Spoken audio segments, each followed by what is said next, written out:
আসসালামু আলাইকুম ভিউয়ার্স। স্টেশনে চলে এসেছি আমি আর আমার দাদা। তো দাদাকে নেমেছিল প্রেস্টিজটা দুজন মিলে গিলে নিলেন ঝপাঝপ।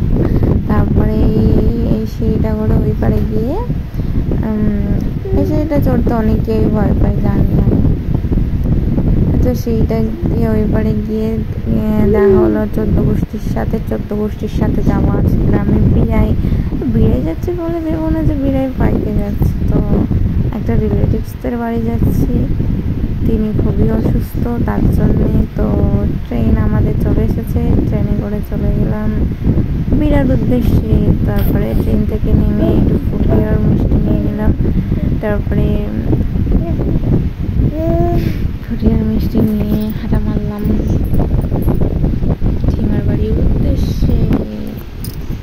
তারপরে যার জন্যে আসা আজকে এই ঝিমাটাকে দেখার জন্যে।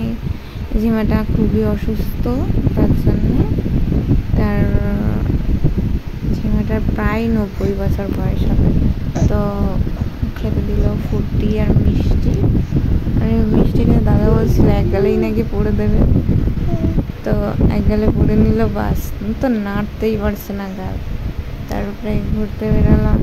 আর ঘুরতে বেরিয়ে দেখলাম এখনও কয়েকটা মাটির ঘর আছে। ভাবছিলাম মাটির ঘর তো আর নেই, কেননা আমি 4-5 বছর আগে এসেছিলাম, এখানে সব কটা বাড়ি মাটির ছিল। এখন 2-1টা বাদ দিয়ে সব কটা বাড়ি ছাপের হয়ে গেছে।